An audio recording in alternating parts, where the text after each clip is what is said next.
debate no basta. El análisis se encuentra con la realidad. Esto es Minuto a Minuto, más allá de la noticia, por Radio Monumental. ¿Qué tal? Muy buenos días, bienvenidos a Minuto de este martes 10 de julio del 2012, hoy en compañía de la señora Sonia Picado, connotada jurista, presidenta del Instituto Interamericano de Derechos Humanos y ex jueza de la Corte Interamericana de Derechos Humanos, parte del extenso currículum de doña Sonia, y a quien agradecemos para hablar precisamente de los temas de derechos humanos, de los que tanto como sociedad nos ha costado hablar. Doña Sonia, bienvenida, qué gusto tenerla acá en los micrófonos de Radio Monumental. Bueno, a mí me da muchísimo gusto, en especial estar con una persona que admiro y quiero desde hace muchos años. Muchas gracias, doña Sonia, recíproco ese cariño y la admiración, muchas gracias. Francia garantizará a partir del 2013 la posibilidad de que las parejas homosexuales puedan casarse. De este lado del mundo, sus colonias, Martinica y Guadalupe, permiten las uniones civiles entre personas del mismo sexo. En Nicaragua, la homosexualidad se castiga bajo la figura de la sodomía. En Argentina, desde el 2010, las parejas gays pueden casarse. En el DF, en el 2009, se aprobó también esta provisión que permite el matrimonio entre las parejas gays. Lo cierto del caso es que alrededor de todos estos acontecimientos, que uno los vería de manera aislada, se ha dado o se ha intensificado la discusión de los derechos de las personas homosexuales, a la sombra o al amparo del tema de los derechos humanos, doña Sonia. Acá en Costa Rica la discusión es más reciente, ha sido muy intensa, pero ha venido con un fuerte tinte político. Y por eso me gustó la idea de invitarla a usted, que desde una trinchera más reposada nos puede ayudar a entender por qué los derechos de las personas homosexuales deben considerarse o no derechos humanos.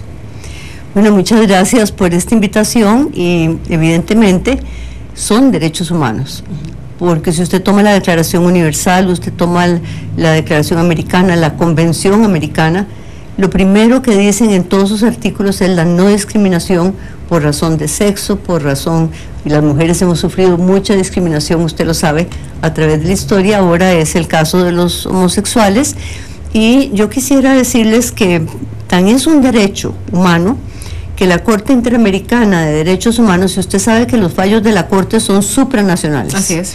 Y esto es muy importante, mucha gente no entiende, está sobre la legislación nacional. Dio ahora, nada menos que el 24 de febrero del 2012, un caso que se refiere a Chile. A una pareja de lesbianas les habían quitado las 3 hijas a ella porque precisamente consideraban que no era un hogar honorable para que vivieran las 3 muchachas, las 3 hijas, las 3 pequeñas. Entonces este caso fue a la comisión, llegó a la Corte, y la Corte no solo ordenó que se le devolvieran las niñas a la madre, sino que a mí me interesa mucho que figúrese que en la sentencia, por ejemplo, obligan al gobierno de Chile a que ellos publiquen en el diario oficial la sentencia, pero además que inicien cursos. Es que aquí lo tengo, porque me parece que en Costa Rica esto suena como muy lógico, porque realmente todavía discriminamos mucho en Costa Rica. Decimos que no, pero la verdad que los costarricenses discriminamos. Y aquí dice: publicar el presente resumen oficial de la sentencia, publicar además en un diario de amplia circulación nacional la totalidad de la sentencia, hacer un acto público de reconocimiento de responsabilidad internacional, continuar implementando en un plazo razonable programas y cursos permanentes de educación y capacitación dirigidos a funcionarios públicos a nivel regional y nacional, y particularmente a funcionarios judiciales de todas las áreas. Entonces vea usted qué sentencia más amplia. No solo obliga a Chile a reconocer la igualdad de derecho para las parejas homosexuales, sino que los obliga a educar a los funcionarios. Y yo diría que es muy importante educar a los maestros. Doña Sonia, acá en Costa Rica, cuidado, y vamos por la misma ruta, porque nuevamente la Sala Cuarta ha dicho que es potestad de los diputados discutir el tema. Los diputados, si por la víspera se saca el día, no sé si lograrán sacar adelante sí o no el proyecto de ley de sociedades de convivencia, que en este momento está en la Comisión de Asuntos Jurídicos, y ya la comunidad de diversidad sexual ha dicho: vamos a ir a los órganos del sistema interamericano. De alguna manera u otra es a través de una sentencia, ¿verdad? En este caso de la Corte, la que ya se siente esa jurisprudencia, qué es lo que va a pasar en el país. Acá en Costa Rica vamos por esa línea. no pudieron los diputados, no pudo la Sala Cuarta, entonces es un organismo de carácter supranacional el que viene ahora sí a establecer las reglas del juego. ¿Es lo mismo lo que sucederá en Costa Rica? Bueno, si en Costa Rica no se da una ley, definitivamente esto se va a impugnar, ya sea ante la Sala Cuarta, y si no, tienen que ir primero a la comisión y luego a la Corte. A la Corte. Pero si ya hay jurisprudencia de la Corte, es evidente que, y este es de febrero de este año, que la Corte no va a cambiar. Entonces eso sería lo mismo que ocurriría en Costa Rica. Y me parece a mí que es muy importante porque, mire, esto no hay que verlo ni desde un punto de vista político ni desde un punto de vista religioso. Es desde un punto de vista humano.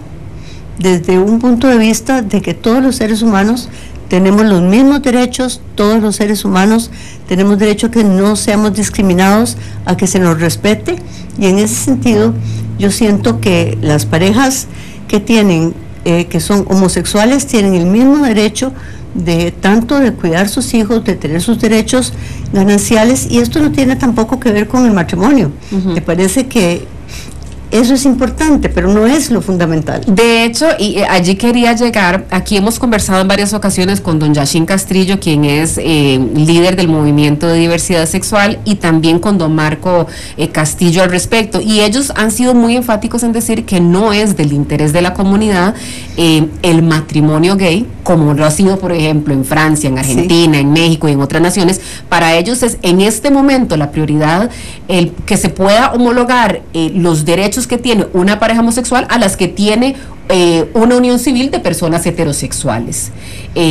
Dicho esto, doña Sonia, lo que ha sentado la Corte nos alcanza a nosotros y rebasa lo que finalmente esta comunidad estaría buscando acá en Costa Rica. ¿Cuál sería ese justo medio según lo que estaría buscando la comunidad gay acá en Costa Rica?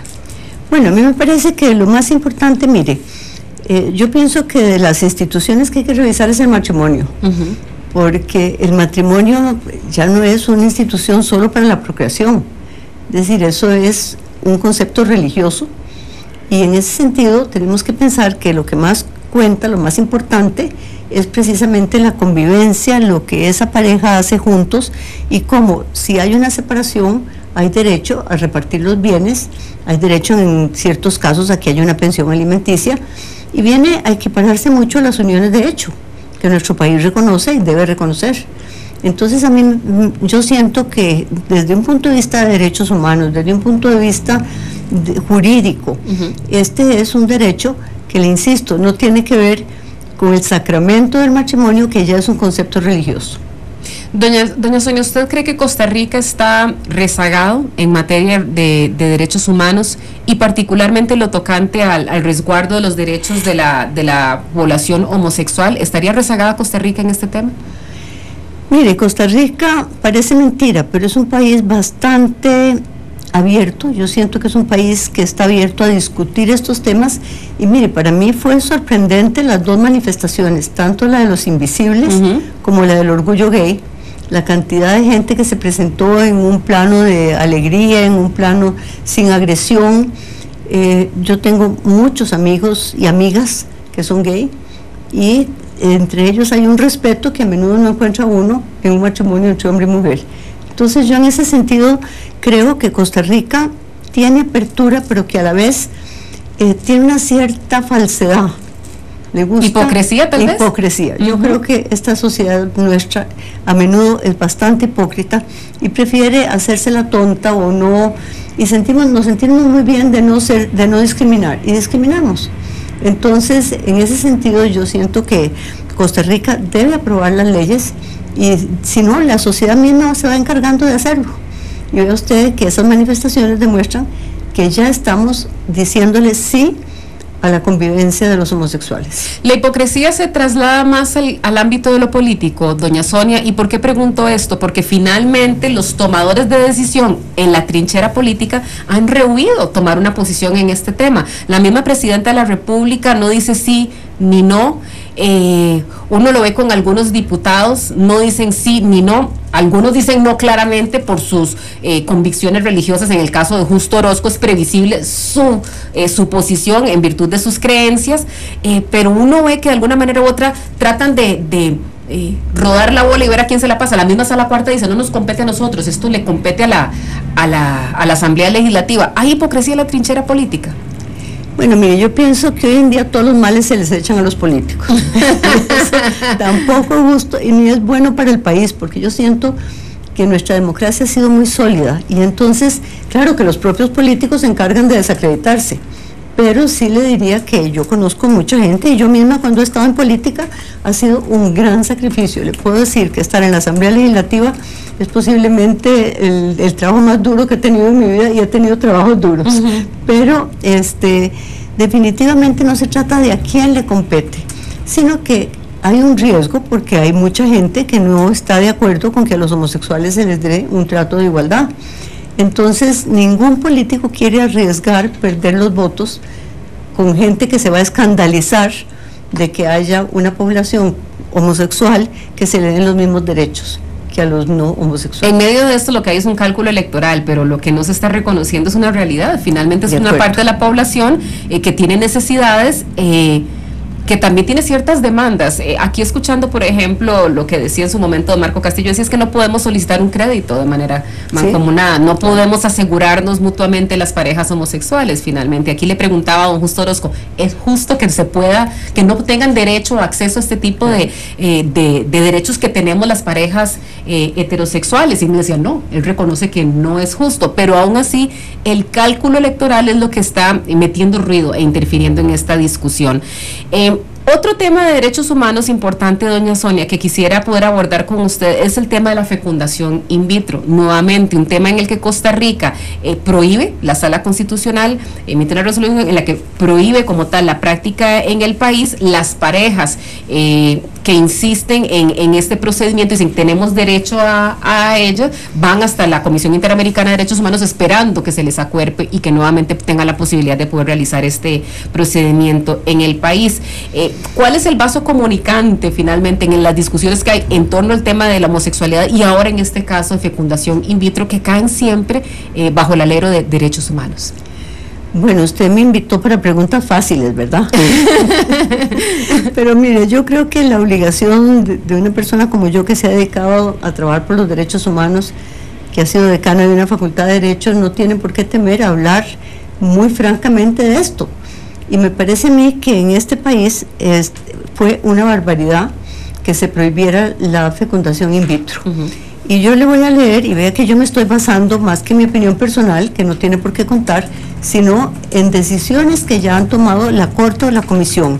Usted sabe que este caso, cuando lo tomó la Comisión ha decidido por unanimidad que el Estado de Costa Rica violó los artículos 11.2, derecho a la vida privada, 17.2, derecho a fundar una familia, de la Convención Americana sobre Derechos Humanos. Y entonces la Comisión llevó este caso a la Corte. El caso está en la Corte y posiblemente se va a definir más o menos en septiembre, octubre, todavía no está listo para sentencia.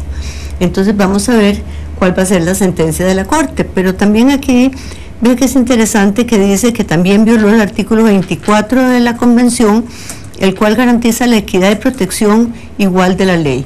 Yo lo que sí creo que es muy importante, y hablaba el otro día con un médico amigo, que las parejas que buscan la fecundación in vitro sepan los alcances y los peligros que esto tiene desde un punto de vista médico. Y yo vuelvo a lo mismo, no podemos hablar de esto desde un punto de vista religioso, tenemos que hablar desde un punto de vista médico. Y ellos dicen que en muchos casos hay niños con malformaciones, usted sabe muy bien que pueden salir gemelos, hasta 8 hijos puede tener uno con fecundación in vitro. Entonces los alcances, los peligros, es una decisión que tiene que ser tomada con mucha seriedad por la pareja. Una decisión informada finalmente. Una decisión informada, pero no hay derecho a que el Estado ni el Poder Judicial les prohíba llevar a cabo una fecundación in vitro para una pareja que no tiene hijos, que puede ser algo muy duro para una pareja. Doña Sonia, ¿cuál sería la posición de un organismo como el Instituto Interamericano de Derechos Humanos de sí el derecho de las parejas a poder someterse a ese tratamiento conociendo pros y contras, pero ¿dónde queda el derecho de los no nacidos? De finalmente esos embriones que en algunas ocasiones dicen, bueno, lo que vamos a hacer es depositarlos acá en una cámara de frío y tenerlos congelados. En algunos casos pues estarían también desechando, o aquí hay un proceso de selección cuando la pareja dice, no, voy a tener 4 o 5 y tengo que llegar y decidir cuál voy a implantar, si 1 o 2, y qué pasa con los que no son escogidos. Desde el punto de vista de derechos humanos, ¿dónde queda también el derecho de los no nacidos? Bueno, mire, para mí es que el derecho de los no nacidos es muy relativo. El Código Civil generalmente dice que el feto, y no sé si esto ha cambiado porque yo no sigo día a día el derecho en Costa Rica, pero el feto tiene derechos desde que es viable. Y una de las cosas que ha sido muy complicado en el sistema interamericano es este artículo 4, que es el derecho a la vida, y que dice que la vida comienza desde la concepción. Es decir, hay países como Estados Unidos, Canadá, que no reconocen la Corte porque no han firmado la convención por esto, porque ellos, como mantienen el derecho al aborto, entonces no quieren tener un artículo en una convención que los obliga a nivel supranacional y que entonces les impida abortar a los estados en los cuales esto es permitido.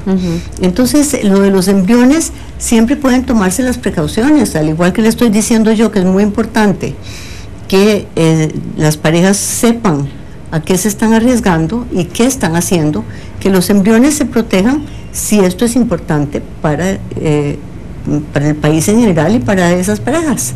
Porque nuevamente, desde el punto de vista de los derechos humanos, lo que se percibe es que hay una colisión entre el derecho de la pareja a poder optar a un procedimiento médico, pero por otro lado, el resguardo de estos embriones, ¿quién garantiza que se van a resguardar de la manera adecuada, que no sean dispuestos o manipulados para fines para los que no era el objetivo en sí? Como, ¿cuál sería ese punto nuevamente, desde el punto de los derechos humanos, en donde se podría resguardar una y otra parte? De alguna manera u otra, no, lo que ves que las organizaciones pro vida dicen, no, porque aquí lo que estamos haciendo es garantizar el derecho de las parejas, pero estaríamos descuidando finalmente a esos seres humanos en potencia. Aquí lo dijeron, por ejemplo, grupos pro vida.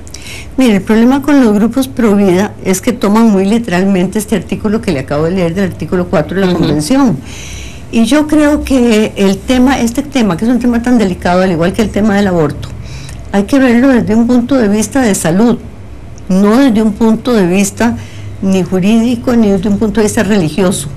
Es decir, más mujeres mueren en América Latina, es la segunda causa de muerte por abortos clandestinos. Se dice que en muchos casos es la primera causa de muerte. Pero ¿qué ocurre? Que una mujer burguesa pues entonces se va a Miami o se va y puede pagarlo. Y puede pagarlo. Incluso médicos aquí lo hacen. Pero una mujer campesina, una mujer pobre, cuando va por el hijo número 12 y se va a una clínica a abortar, muere. Entonces nosotros nunca enfocamos este derecho desde el punto de vista de una mujer que no tiene otra salida que irse a una clínica clandestina, y lo más probable es que muera. Entonces, en estos casos, yo creo que el sentido común, el sentido humano, para mí es más importante que cualquier artículo, porque la ley, mire, se ha peleado mucho por tocar la convención y quitar que la vida humana comienza desde la concepción. Pero ya yo le decía que, hablando también con médicos, que los embriones pueden guardarse, pueden protegerse. Entonces ahí no tendrían por qué las organizaciones pro vida considerar que se está cometiendo un homicidio, entre comillas, de un posible bebé que pueda nacer de ese embrión. Y doña Sonia, ¿qué pasa en cuanto a quién va a proveer los servicios de fecundación in vitro? Porque no solamente es el que se permite en Costa Rica, también hay toda una discusión en torno al acceso a esos servicios. En este momento solamente las parejas que tengan varios miles de dólares pueden hacerse ese procedimiento.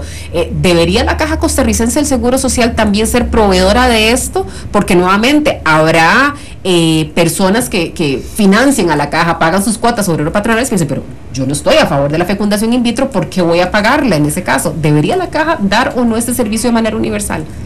Bueno, yo pienso que sí.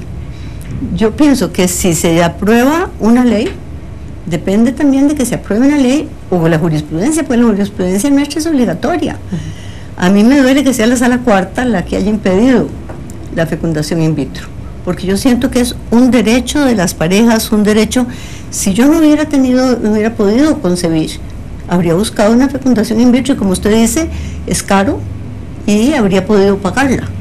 Entonces ahí tenemos una discriminación que, mire, en la Corte en los Estados Unidos, usted sabe que fue lo que determinó, por ejemplo, tanto el derecho al aborto como la integración escolar para la población afroamericana, que no se permitía la discriminación en los buses, tomando en cuenta que ¿quiénes eran los discriminados?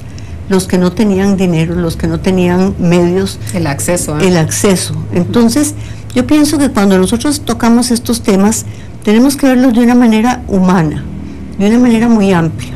Y sí, es muy fácil decir, no le vamos a permitir a la caja, pero entonces, ¿quiénes son los que van a tener acceso? Los que tienen medios para salir del país y hacerlo en otro lado. Doña Sonia, mucho de estas discusiones, lo que hemos tocado, el tema de las uniones civiles entre personas del mismo sexo, el tema de la fecundación in vitro, ha pasado por la Sala Constitucional y no ha sido satisfactoria, por lo menos la respuesta para ciertos grupos que ha dado. ¿Considera usted que la Sala Constitucional de alguna manera u otra está permeada por prejuicios de carácter religioso, está permeada por tal vez prejuicios de carácter político, está permeada de ese tipo de filtros que de alguna manera u otra no le han dado la respuesta que esperan ciertos grupos para el resguardo de sus derechos? Bueno, mire, la Sala Cuarta, yo en primer lugar respeto mucho la Sala Cuarta. Siento que es muy necesaria en Costa Rica, que le ha hecho un gran bien a Costa Rica, y también la Sala Cuarta es una sala jurídica, y en este momento no hay una ley que permita la fecundación in vitro, y no hay una ley tampoco que obligue a la fecundación in vitro. Entonces yo imagino que la Sala Cuarta debe apegarse a la ley, y en ese sentido muchas de sus sentencias, yo no digo que muchos de ellos no puedan tener un sentimiento religioso, pero como jueces deben sostener este sentimiento religioso y fallar de acuerdo con la ley, de acuerdo también con la sociedad. ¿Pero las ha permeado eso, doña Sonia? ¿De alguna manera u otra se siente que los ha permeado la prohibición, por ejemplo, a que se realice el procedimiento de fecundación in vitro podría tener de alguna manera u otra alguna connotación religiosa, un trasfondo de carácter religioso? Pues yo esperaría que no. Mire, la mayoría de los miembros de la Sala Cuarta son exalumnos míos, los conozco muy bien, o compañeros de facultad, y son gente bastante amplia, y yo espero que la religión no entre a la Sala Cuarta, porque son dos temas totalmente diferentes. Es decir, la libertad religiosa es respetada por la Convención, nosotros respetamos todo lo que sea las diversas religiones, pero eso no tiene nada que ver con los temas que usted y yo estamos tocando. Y eso es una de las cosas que me interesa que quede claro hoy, que yo traje los artículos de la Convención, de la Comisión Interamericana y de la Corte Interamericana para basarme en derecho y no basarme en prejuicios de uno o de otro tipo. Agradecerle muchísimo a doña Sonia Picado, presidenta del Instituto Interamericano de Derechos Humanos, exdiputada, ex juez de la Corte Interamericana de Derechos Humanos, por el tiempo que nos ha dado el día de hoy. Doña Sonia, esperamos más adelante poder tener, por supuesto, toda su experiencia acá para poder iluminarnos en estos temas tan importantes de discusión en nuestra sociedad. Muchísimas gracias por haber estado con nosotros. Con mucho gusto, y ojalá no me castiguen demasiado por estas declaraciones. Bien, que yo sé son controversiales. Eso es parte de. Doña Sonia, muchísimas gracias, y a ustedes también gracias por haber estado con nosotros en Minuto a Minuto. Mañana, si Dios lo permite, estaremos hablando sobre la Junta de Protección Social y cómo subsiste en medio de la oferta de la lotería clandestina. Si Dios lo permite, mañana a las 11:30 de la mañana, aquí en Minuto a Minuto. Que tengan una feliz tarde. Cuando el instante no basta, el análisis se encuentra con la realidad. Esto fue Minuto a Minuto, más allá de la noticia, por Radio Monumental.